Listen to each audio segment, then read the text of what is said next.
Mi nombre es David Alejandro Morales Gutiérrez. Hubo un tiempo, no hace mucho, en que fui el rey de la metanfetamina en New México, un genio de la química que, en lugar de crear curas, fabricaba muerte en serie. Llegué a ser un fantasma andante, desfigurado por el veneno que consumía, consumido por una paranoia incesante, y mi vida valía menos que la droga que producía. Construí un imperio de cristal, un castillo de mentiras y violencia, pero lo más oscuro no fue el imperio que forjé con mis manos manchadas, sino la jaula infernal de mi propia alma. Me arrastré por el lodo de la desesperación, convencido de que no había salida, hasta que una voz en la celda más fría del infierno me encontró y me recordó que Dios no había terminado conmigo. Hoy, aquí en el vibrante corazón de Albuquerque, New México, en el Ministerio Nuevo Amanecer, un lugar que yo mismo fundé para rescatar vidas rotas, vidas que se parecían mucho a la mía, soy un hombre libre. Tengo 36 años y la redención de Cristo ha sido mi verdadero rescate. Mi mayor problema ya no es cómo escapar de la policía, ni de mis demonios internos que me atormentaban día y noche. Ahora, mi batalla es cómo llevar la esperanza de Jesús a cada rincón olvidado, a cada corazón roto que todavía cree que está perdido. Pero para que entiendan mi hoy, para que comprendan la magnitud del milagro que Dios obró en mí, deben conocer el infierno de mi ayer, mi historia. Esta espiral descendente hacia la oscuridad comenzó con la promesa de un futuro brillante. Era el año 2008 y yo tenía apenas 19 años. Era David Alejandro Morales Gutiérrez, un joven lleno de sueños y ambición, un orgulloso estudiante de química en la prestigiosa University of New Mexico, aquí mismo en Albuquerque. Mi promedio de calificaciones era de 3.6, una cifra que me valió una beca parcial, un logro que llenaba de orgullo a mi madre y a mi abuela. Mi vida giraba en torno a los libros, los laboratorios y la promesa de una carrera en la ciencia. Mi madre, María Esperanza Gutiérrez, era una enfermera dedicada, una mujer de carácter fuerte y corazón noble que se desvivía por sus pacientes y por mí.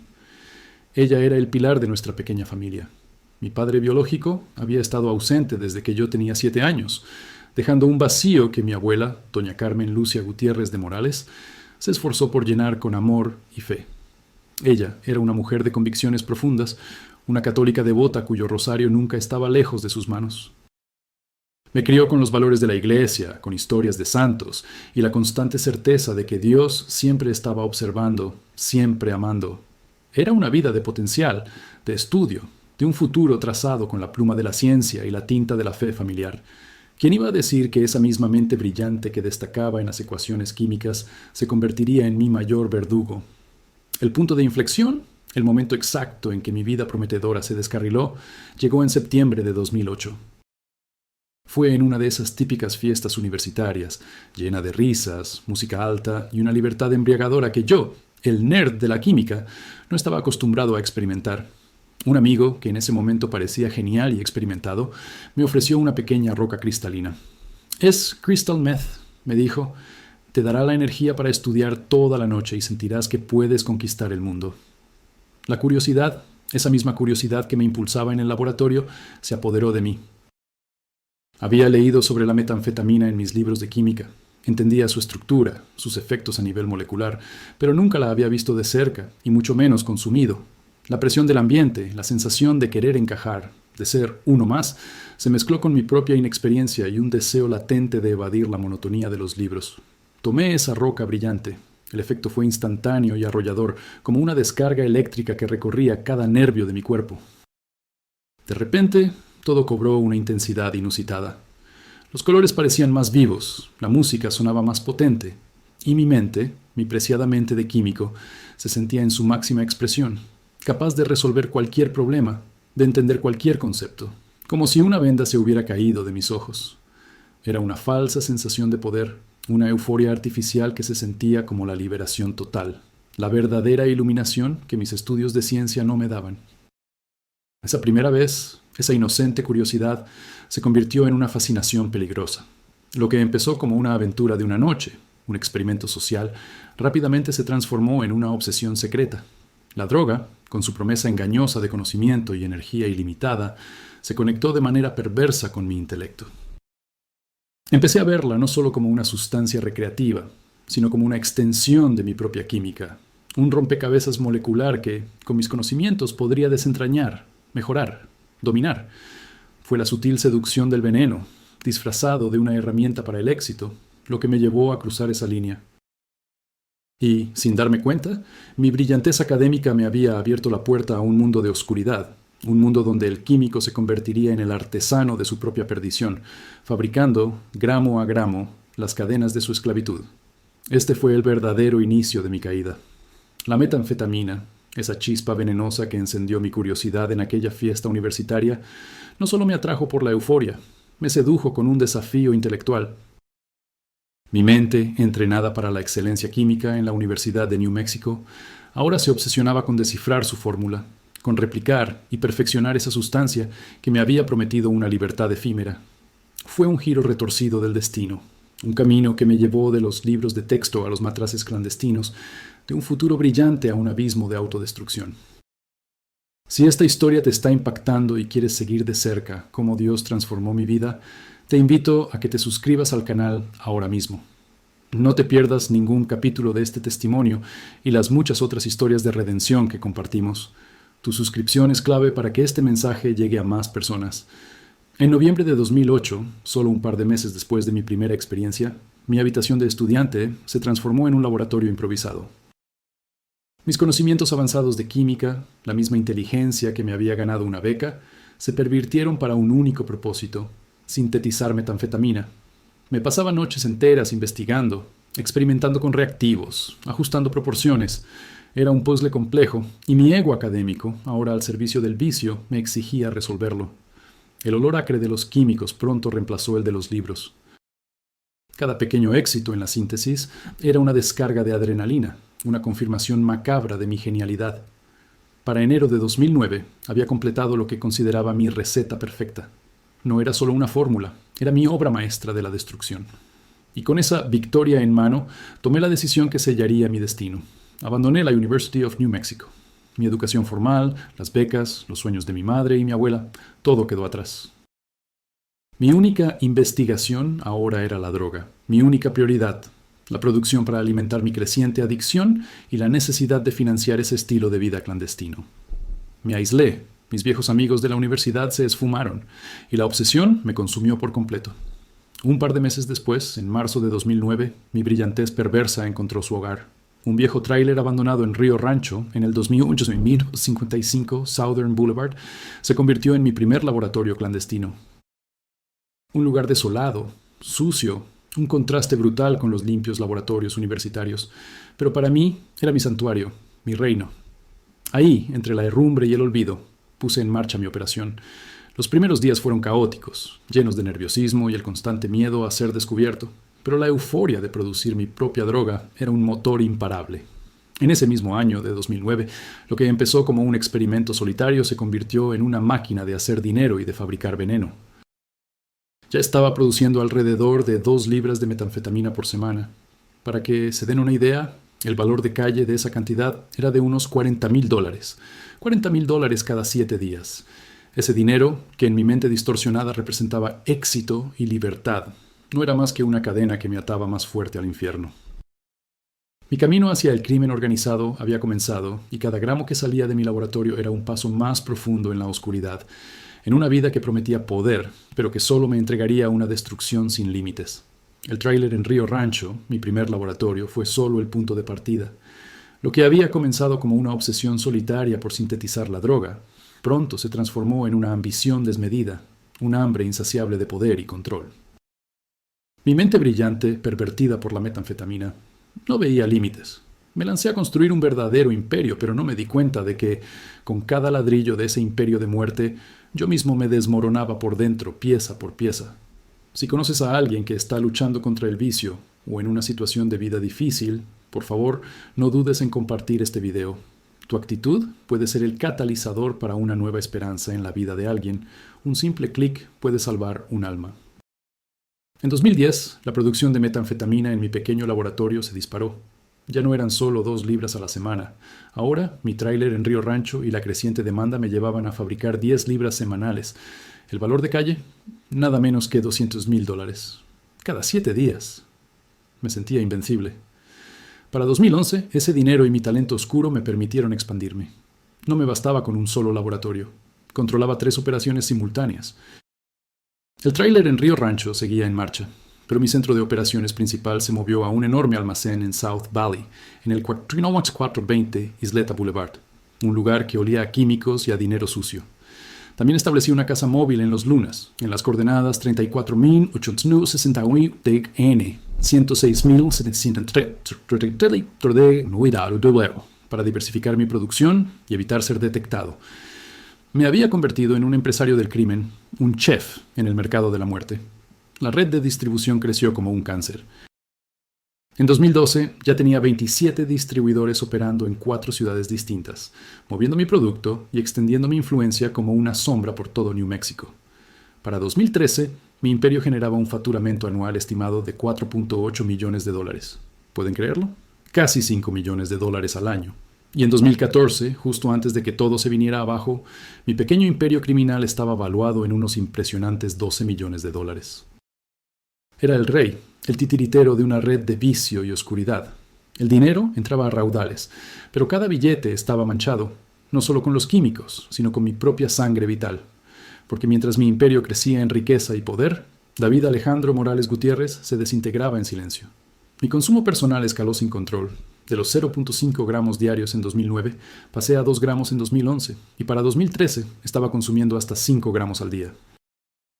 Eso significaba que permanecía despierto por periodos de 7 a 10 días seguidos en ciclos brutales de euforia y colapso. Mi cuerpo, que una vez fue el de un joven fuerte y sano de 185 libras, se convirtió en una sombra esquelética de 118 libras.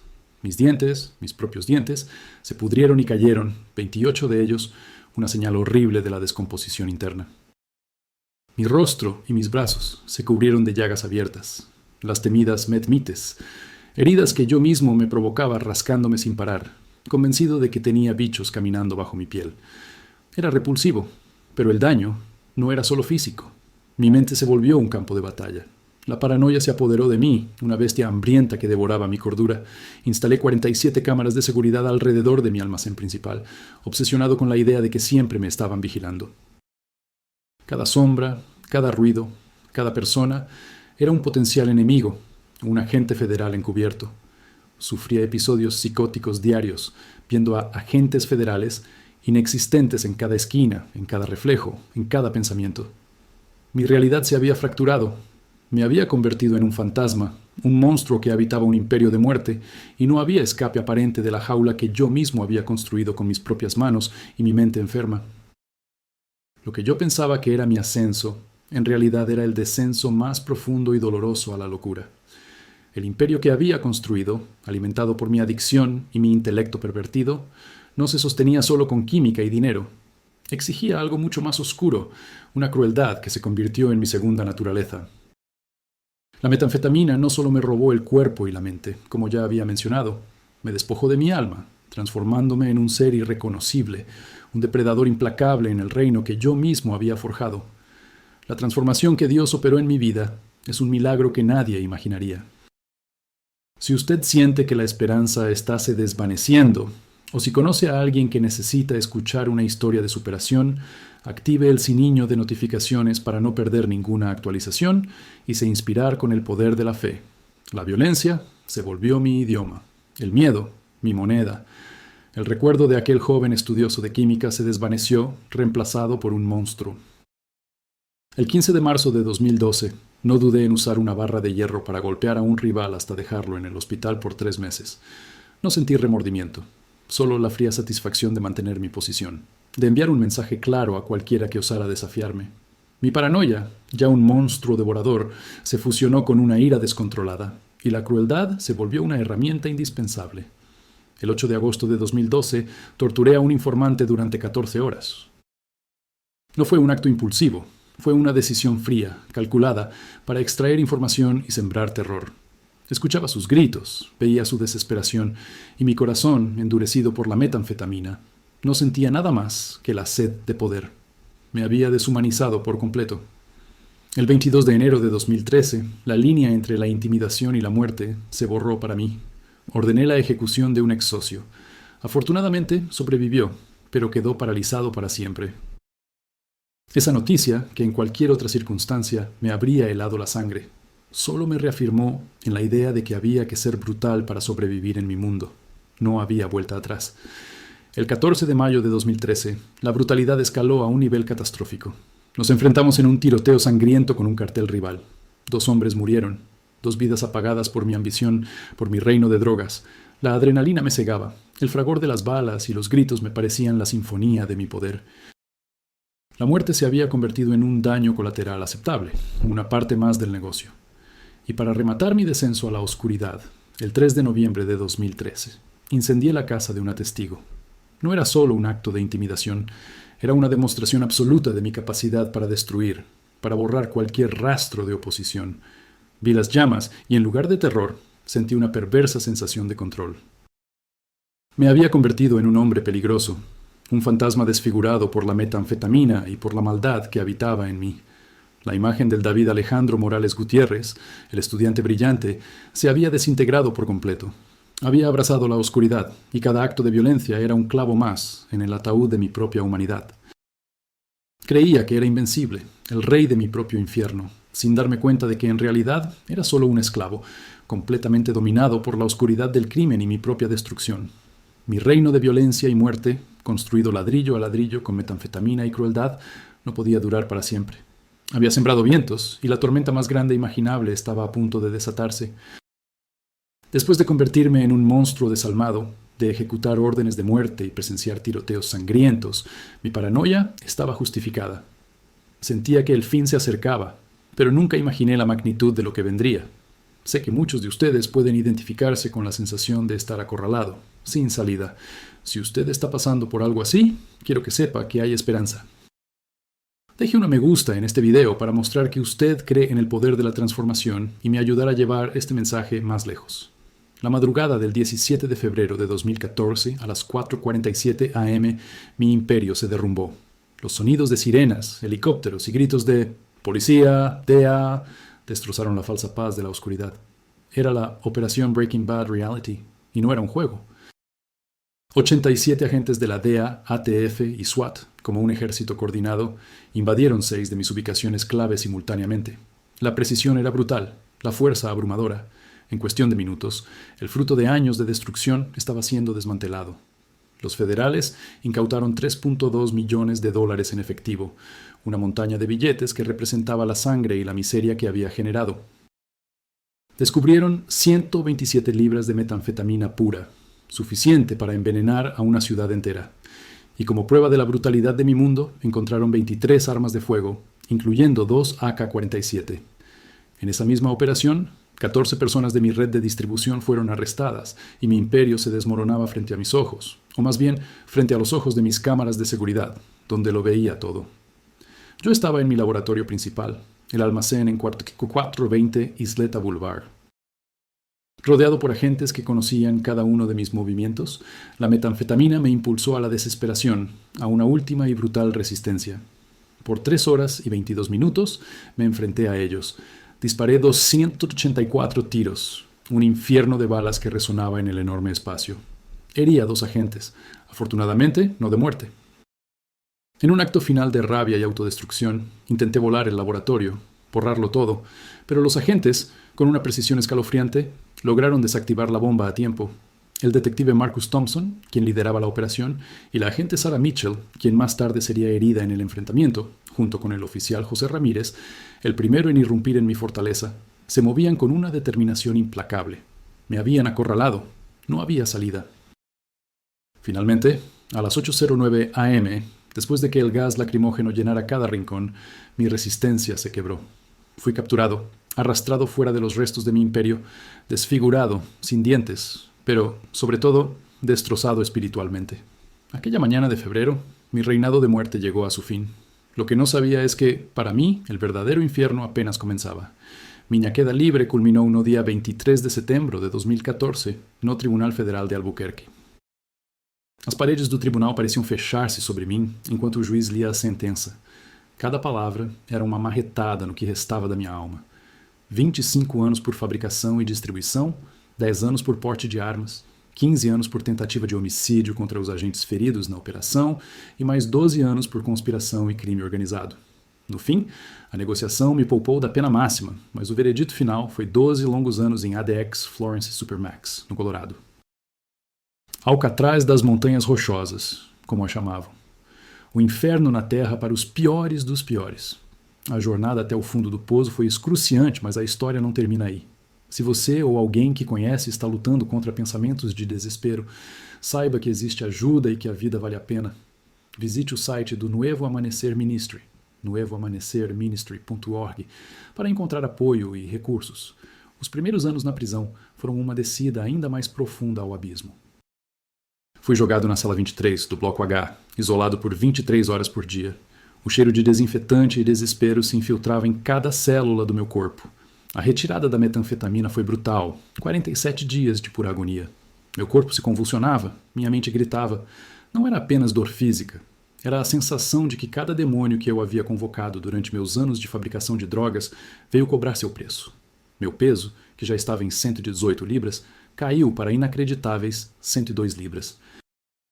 Eu era um esqueleto ambulante, um fantasma de mim mesmo definhando a cada dia. A cela de isolamento, um cubo de concreto, tornou-se meu túmulo em vida. A ausência de qualquer janela, a luz fluorescente 24 horas por dia, a temperatura fria e constante, tudo contribuía para a sensação de estar completamente esquecido por Deus e pelos homens. A esperança desapareceu por completo.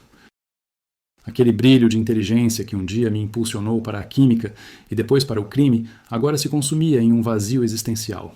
Fiz 6 tentativas de suicídio documentadas naquele período. Cada uma um grito mudo de desespero, um desejo ardente de escapar da tortura da minha própria mente. Eu não queria mais sentir, não queria mais ver o monstro em que me tornei, mas o fundo do poço tinha um porão ainda mais escuro. Em 14 de março de 2016, eu não aguentava mais. Aquela data está cravada na minha memória como o dia em que eu decidi que seria meu último. Com uma lâmina de barbear quebrada que consegui de alguma forma, fiz cortes de teste nos meus pulsos. O sangue escorria, quente e pegajoso, contrastando com o frio da cela. Com o sangue, aquele sangue que eu achava inútil, escrevi na parede da minha cela as palavras que selariam meu fim, a confissão da minha derrota absoluta. É o Diablo Ganó. Naquele momento, eu realmente acreditei que ele tinha vencido. Que não havia mais luz nem esperança, apenas o fim. El Diablo Ganó.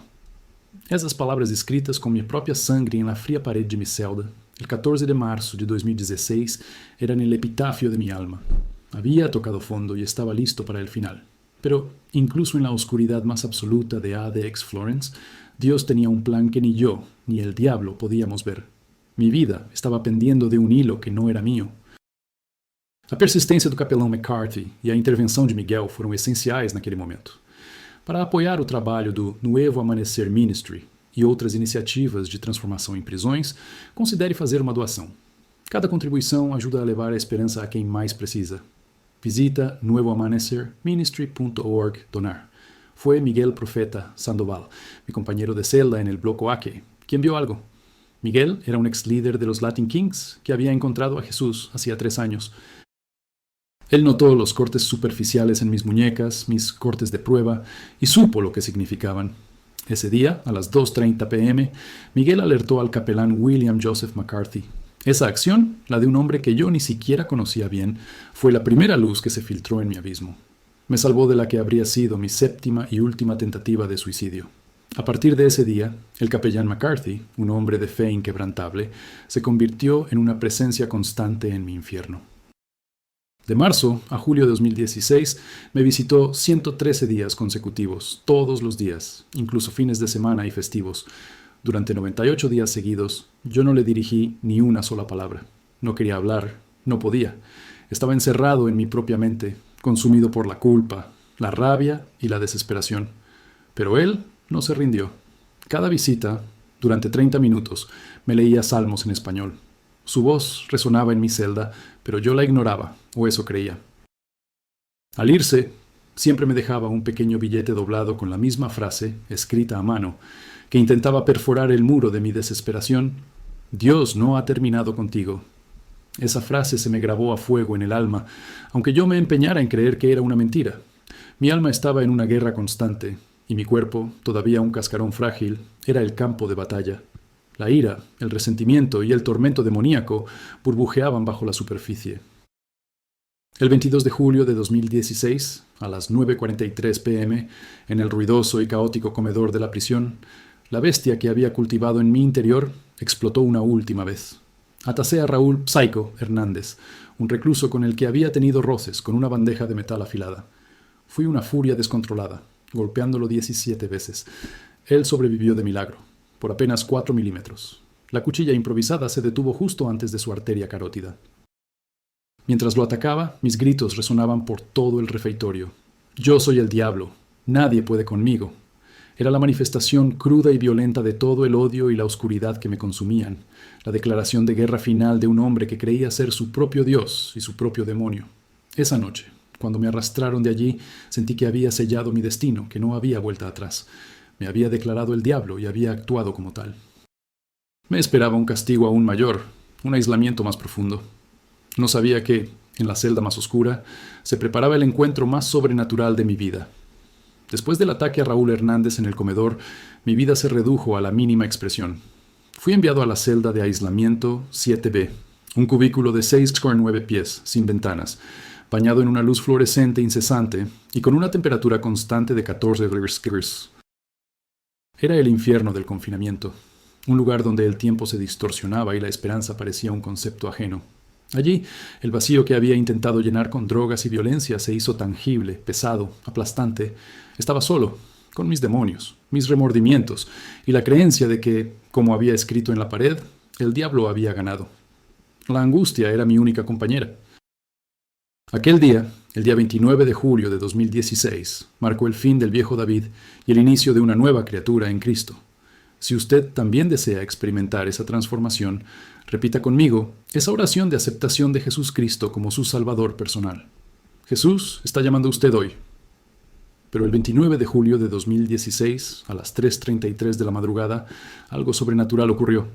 Desperté abruptamente. No fue por un ruido externo. Fue por una voz clara, profunda, que resonaba no en mis oídos, sino directamente en mi alma. Repetía mi nombre completo, un nombre que nadie en la prisión conocía, ya que mis documentos oficiales solo listaban David A. Morales. La voz decía, con una autoridad y un amor que me paralizaron: David Alejandro Morales Gutiérrez, David Alejandro Morales Gutiérrez. Se repitió ininterrumpidamente durante 7 minutos. Caí de rodillas, temblando, no de miedo esta vez, sino de una reverencia que nunca antes había sentido. La cámara de mi celda registró mi figura postrada y temblorosa, pero el micrófono ambiental captó solo el silencio. La voz era exclusivamente para mí. Mi monitor cardíaco, sin embargo, delató la intensidad del momento. 187 latidos por minuto. Esa voz, ese llamado, atravesó el acero y el concreto de mi prisión y la oscuridad de mi alma. Pasaron días más, hasta que el 5 de agosto de 2016, a las 10:00 de la mañana, el capelán McCarthy volvió a mi celda. Esta vez fue diferente. Su mirada era de una compasión abrumadora. Me habló no solo como capelán, sino como un mensajero divino. Me reveló que mi abuela, doña Carmen Lucia Gutiérrez de Morales, mi amada abuela que me había criado y que, como luego supe, había enviado más de 1,800 cartas a la prisión que nunca abrí, había sufrido un derrame masivo y estaba en coma profundo en el Presbyterian Hospital desde el 25 de julio. La noticia me golpeó, pero lo que vino después me destrozó por completo. El capelán me dijo que a las 3:30 de la madrugada del 29 de julio, solo 3 minutos antes de que yo escuchara esa voz en mi celda, la enfermera Rosa Méndez había grabado a mi abuela, en su estado de coma, Glasgow 3, pronunciando claramente: David Alejandro, mi niño, Jesús te está llamando, que su abuelita nunca dejó de orar por él. Esas fueron sus últimas palabras conscientes. Mi abuela, el mismo día en que Dios me llamó por mi nombre completo, me había entregado el mensaje final de su fe inquebrantable. Ella falleció a las 4:44 de la madrugada de ese mismo día. Ella me llamó por mi nombre completo desde el umbral de la eternidad, y Dios usó su clamor para penetrar mi corazón. En ese instante, la fortaleza que había construido con metanfetamina, violencia y arrogancia se desmoronó. Todo mi imperio de muerte, mi intelecto retorcido, mi corazón de piedra se hizo añicos. Lloré por 4 horas y 17 minutos, un llanto de arrepentimiento tan profundo que lavó cada fibra de mi ser. Las lágrimas se mezclaron con mi dolor, con el amor de mi abuela y con la misericordia de Jesús que finalmente entendía. En esa misma celda fría y solitaria, confesé todos los crímenes no procesados que había cometido, cada atrocidad, cada acto de violencia que la justicia terrenal nunca había tocado. Escribí cartas pidiendo perdón a todas mis víctimas, sin esperar respuesta. Y a las 2:47 de la tarde de ese 5 de agosto, en la humillación más profunda, acepté a Jesús Cristo como mi Señor y Salvador personal. Unas pocas horas después, a las 3:15 de la tarde, fui bautizado en la pequeña pila de mi celda de aislamiento, el único lugar de agua disponible. No había una multitud, no había una gran ceremonia, solo yo, Dios y la memoria de mi abuela. Fue el fin de David, el químico genio de la metanfetamina, y el comienzo de una nueva criatura en Cristo. Dios no solo me había llamado, me había salvado, me había lavado y me había dado una segunda oportunidad. Después de aquel encuentro sobrenatural en la celda de aislamiento, donde el amor de mi abuela y la voz de Jesús me rompieron por completo, mi vida cambió de raíz. Dejé de ser el David Alejandro Morales Gutiérrez, el genio químico que fabricaba muerte, para convertirme en una nueva criatura en Cristo. La transformación no fue solo interna. Empezó a manifestarse de manera tangible, incluso dentro de los fríos muros de ADX Florence. Mi jornada dentro de la prisión se convirtió en un testimonio vivo del poder de Dios. Si usted se sintió inspirado por esta historia de redención y desea acompañar mi trayectoria y la del ministerio, siga nuestras redes sociales, link para redes sociales para ver cómo Dios continúa actuando. Mi inteligencia, antes dedicada a la destrucción, ahora se canalizó hacia la vida. En 2017, con el apoyo inquebrantable del capelán McCarthy y la tutoría constante de Miguel Profeta Sandoval, quien se convirtió en mi mano derecha espiritual, fundé un programa dentro de la prisión que llamé Libertad en Cristo. Empezamos con solo 12 participantes, hombres rotos como yo, buscando una salida. La respuesta fue sorprendente. En 2018 ya teníamos 67 detenidos regulares, sedientos de una esperanza que las paredes no podían contener. El cambio era tan evidente que en 2019, el Buró de Prisiones, una institución que normalmente no se mueve por milagros, aprobó oficialmente nuestro programa. Era increíble. De ser el prisionero más peligroso y aislado, ahora lideraba una iniciativa de transformación. En 2020, Libertad en Cristo se expandió a 3 bloques completos de la prisión. Recuerdo las reuniones, los estudios bíblicos, las oraciones que llenaban el ambiente con una paz que desafiaba el entorno. Para 2021, 234 detenidos se habían graduado del programa, muchos de ellos hombres que, como yo, habían perdido toda esperanza. Y el milagro continuó. En 2022, Libertad en Cristo fue adoptado en 7 prisiones federales más. Era la gloria de Dios manifestándose en los lugares más oscuros. Las estadísticas del programa eran un testimonio irrefutable del poder de Jesús. Mientras la tasa nacional de reincidencia rondaba el 68%, los hombres que pasaban por Libertad en Cristo tenían una tasa de solo el 18%. Documentamos 156 conversiones genuinas, 43 intentos de suicidio fueron prevenidos gracias a la intervención de compañeros y el programa, y los conflictos violentos en mi propio bloque H se redujeron en un impresionante 73%. La paz había llegado a donde antes solo reinaba la desesperación. Mi propia sentencia, que antes parecía una cadena perpetua, también fue tocada por la mano de Dios. El 17 de febrero de 2022, después de solo 8 años en una prisión de máxima seguridad, recibí la libertad condicional. 8 años. Los 12 años iniciales se redujeron por mi buen comportamiento y mi reforma ejemplar. Para asombro de muchos, obtuve 147 cartas de recomendación, incluyendo mis antiguos guardias y el propio director de la prisión. Esas cartas no solo hablaban de un cambio de comportamiento, sino de una transformación radical. Esos hombres, que antes solo veían a un narco y fabricante de muerte, ahora veían a un siervo de Dios. Mi salida de ADX Florence no fue la de un delincuente liberado, sino la de un hombre resucitado. Había entrado a la prisión como el rey de la metanfetamina, pero salí como un embajador de Cristo, con una misión y un propósito que superaban cualquier riqueza o poder que alguna vez busqué. La mañana de mi libertad condicional, el 17 de febrero de 2022, no fue solo el fin de 8 años tras las rejas. Fue el amanecer de una vida que yo mismo había creído imposible. Caminé fuera de esa prisión como una nueva criatura, con mi corazón lleno de gratitud y una misión clara: fabricar vida, no muerte. Mi vida es la prueba de que Dios puede restaurar lo que está roto. Si usted fue tocado por esta historia, comente amén y cuál parte más le inspiró. Su testimonio y el mío pueden animar a muchos otros a buscar la verdadera libertad en Cristo. Con esa visión ardiente, ese mismo año fundé el Nuevo Amanecer Ministry, aquí en Albuquerque, en 240 4th Street en Edudeo. Empezamos con el sueño de ofrecer a otros la misma esperanza y el camino que yo encontré. Hoy, en 2025, el ministerio es una realidad que supera mis sueños más salvajes, operando con un presupuesto anual de 1.7 millones. No solo eso, sino que hemos establecido 6 casas de recuperación con capacidad para 180 personas, un refugio de paz y transformación para aquellos que estuvieron donde yo estuve. Más de 432 exdetenidos han sido reintegrados a la sociedad a través de nuestro programa, con una increíble tasa de éxito del 67%, manteniéndose limpios después de 2 años. Hemos ayudado a 289 personas a conseguir empleos estables y de nuestros 34 empleados, 19 son exdetenidos. Es un ciclo de redención y oportunidad, pero lo más conmovedor han sido las reconciliaciones. Recuerdo al detective Marcus Thompson, el líder de la operación que me capturó, y que años después confesó: oré por David todos los 2.847 días de su prisión. Hoy, Marcus es el director de seguridad voluntario de mi ministerio, trabajando a mi lado. La agente Sarah Mitchell, herida en aquel tiroteo que protagonicé, me perdonó públicamente en 2023 y ahora es consejera de trauma en nuestro programa. Y el oficial José Ramírez, el primero en entrar en mi laboratorio de la muerte, hoy es nuestro coordinador de mentoría, y con lágrimas me dijo: vi al diablo en usted ese día, David. Hoy veo a Jesús en el mismo hombre. Solo Dios puede orquestar tales milagros.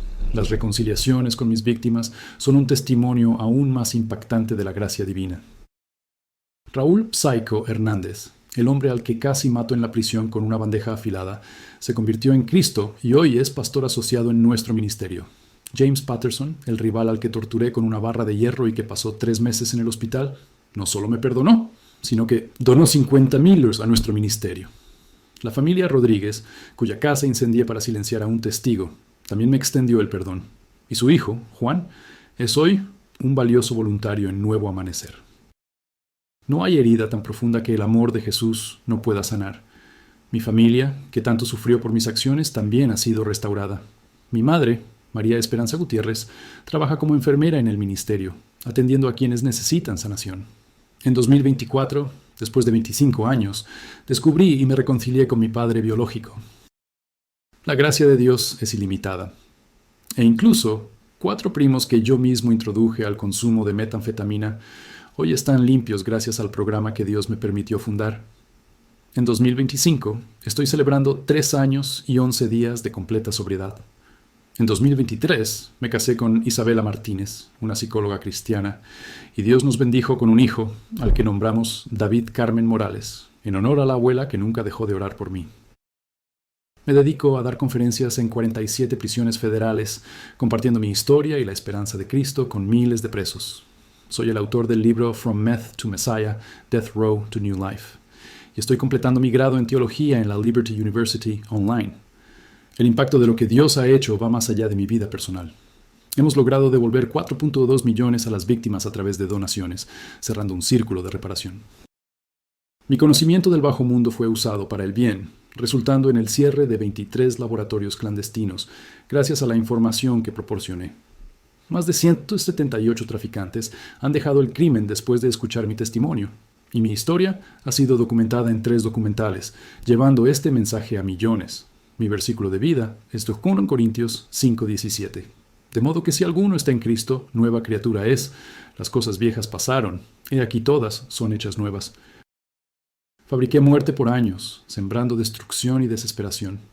Hoy, por la gracia y el poder de Jesucristo, Dios me usa para fabricar vida, esperanza y segundas oportunidades. Cada alma salvada es una deuda pagada, no con dinero ni con cárcel, sino con la sangre preciosa de Cristo. Él pagó el precio, y yo soy la prueba viviente de que Él no solo rompe cadenas, sino que también sana corazones, mentes y vidas enteras,